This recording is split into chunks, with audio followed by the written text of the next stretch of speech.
और चलिए कुछ और अहम खबरों का जिक्र करेंगे। बात करेंगे दिल्ली के अलीपुर में एक पेंट फैक्ट्री में भीषण आग से 11 लोगों की मौत हो गई। फायर ब्रिगेड डिपार्टमेंट ने मौत की पुष्टि की है। दमकल की 22 गाड़ियों ने आग पर काबू पाया। फैक्ट्री में पहले धमाका हुआ और उसके बाद यहां पर आग लगी और आग देखते ही देखते इतनी भड़क गई कि पेंट फैक्ट्री में आग लगने का मामला, अलीपुर में ये आग लगी थी। धमाके के बाद आग का गोला नजर आया और ये तस्वीरें आप देखेंगे जहां पर काला गुबार छाया हुआ है आसमान में।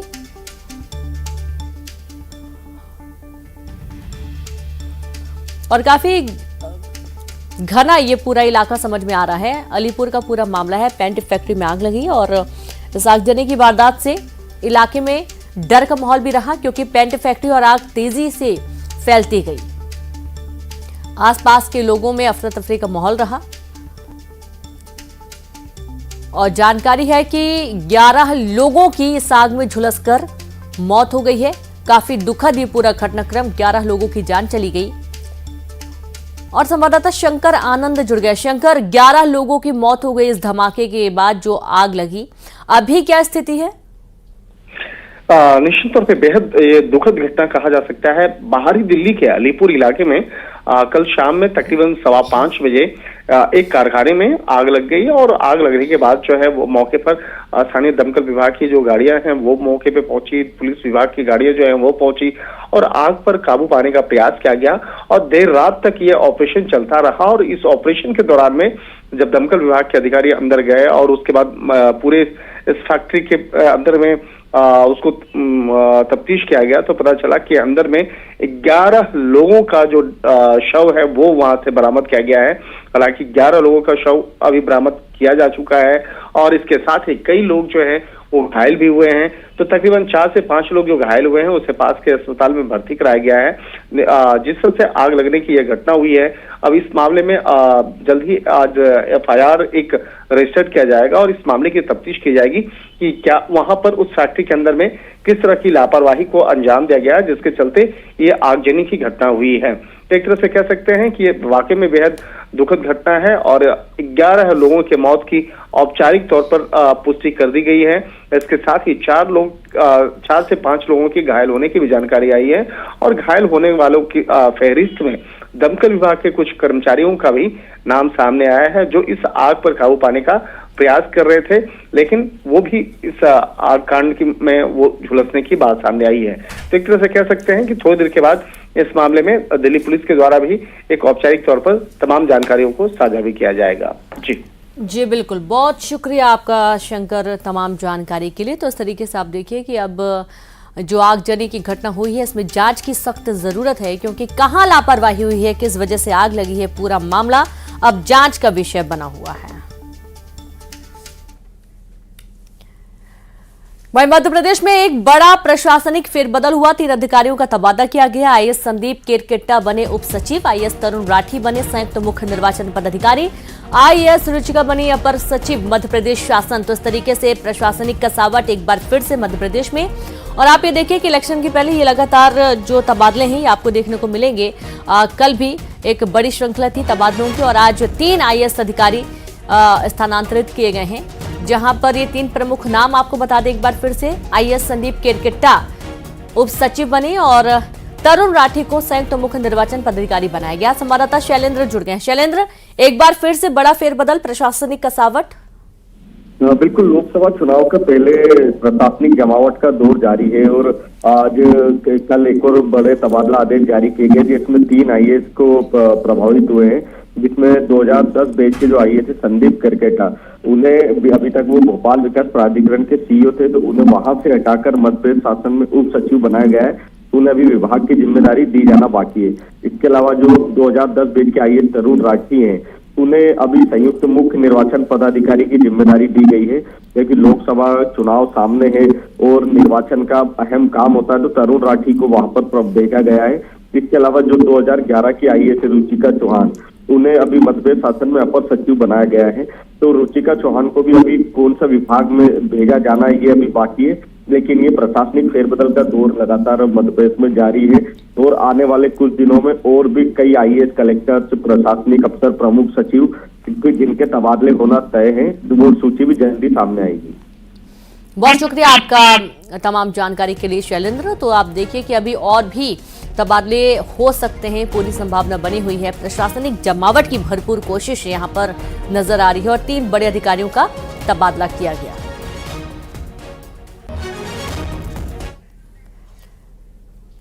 सीहोर में महिला पर चाकू से हमला किया गया। आष्टा के मुख्य बाजार में दिन दहाड़े हमला किया गया। गंभीर घायल महिला जिला अस्पताल रेफर की गई। सीसीटीवी में भागते नजर आए 4 आरोपी और ये पूरा जो घटनाक्रम है सीसीटीवी कैमरे में कैद भी हुआ है। एक बार आपको तस्वीरें भी दिखाएंगे जहां सीहोर में महिला पर चाकू से हमला किया गया है।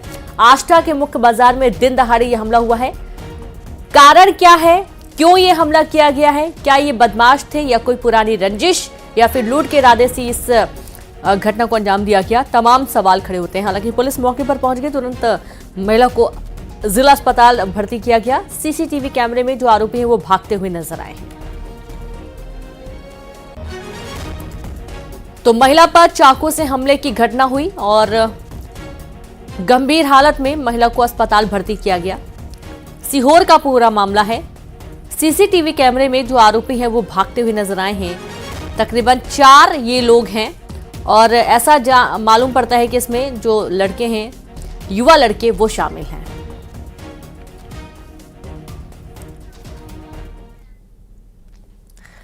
नर्मदापुरम में डंपर ने बुजुर्ग को रौंद दिया। गुस्साई भीड़ ने ड्राइवर को जमकर पीटा। पुलिस ने किया भीड़ पर मामला दर्ज।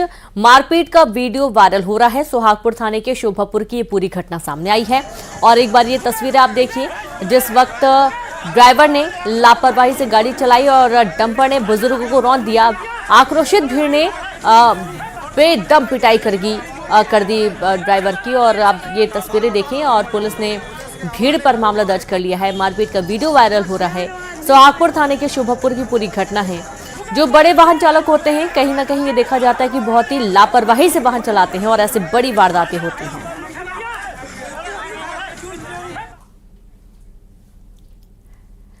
बड़ी खबर अंबिकापुर से, जहां पर 2 गुटों में जमकर मारपीट हो गई। हथियारों से लैस लोगों ने मारपीट की। कार में भी तोड़फोड़ की गई है।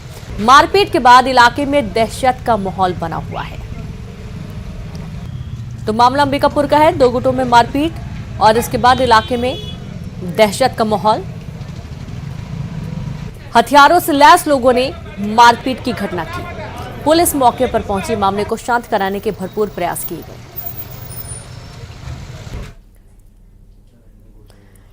जशपुर में अवैध पत्थर खदानों से खनन का खेल जारी और प्रशासन के कुंभकर्णी नींद सो रहा है, जबकि यहां पत्थर की चपेट में आने से 2 लोगों की जान भी जा चुकी है। घरों में दरारें पड़ रही हैं। ये रिपोर्ट देखिए।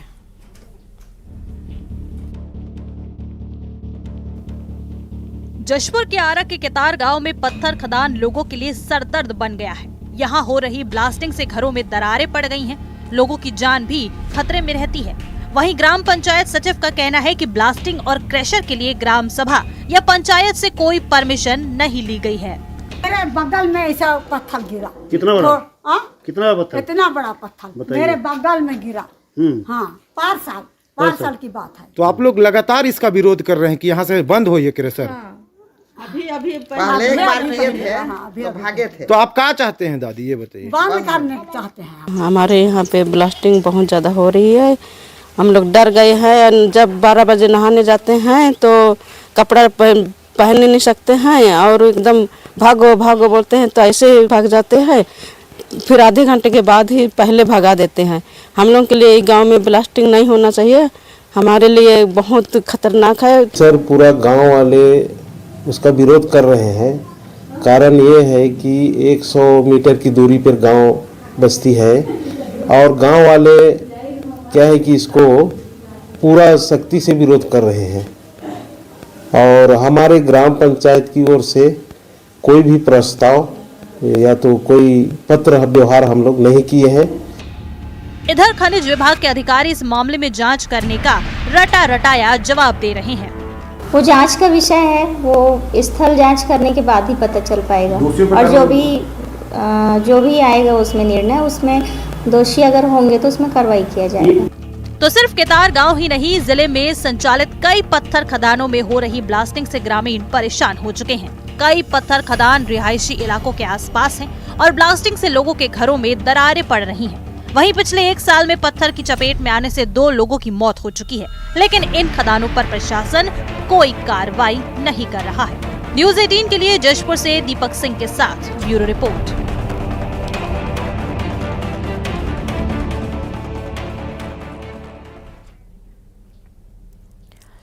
बीजेपी लोकसभा चुनाव की तैयारियां तेज हो गई हैं। मुख्यमंत्री साय समेत 54 विधायकों का आज से दिल्ली दौरा है। बीजेपी की राष्ट्रीय बैठक में शामिल होने जाएंगे दिल्ली। शाम को रायपुर से दिल्ली के लिए होंगे रवाना। सांसद और जिलाध्यक्ष समेत संगठन के अन्य पदाधिकारी भी शामिल होंगे। 17 और 18 फरवरी को होंगी बैठक। तो वहीं लोकसभा की तैयारी पर होगी चर्चा। 400 पार के लक्ष्य को पूरा करने के लिए बनेगी राज्यसभा की 11 सीटें जीतने का लक्ष्य है और इसको लेकर रणनीति बनाई जाएगी।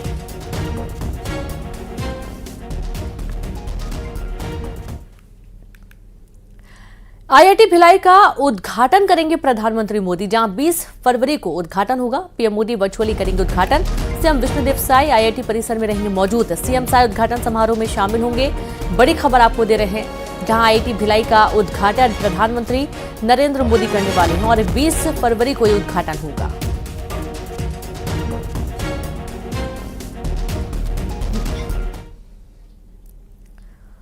भोपाल से अयोध्या जाएगी स्पेशल ट्रेन, जहां मध्य भारत प्रांत के संघ परिवार के लिए स्पेशल ट्रेन रवाना होगी। 2500 स्वयंसेवक और कार्यकर्ता जाएंगे अयोध्या। भोपाल रेलवे स्टेशन से शाम 4 बजे रवाना होगी स्पेशल ट्रेन।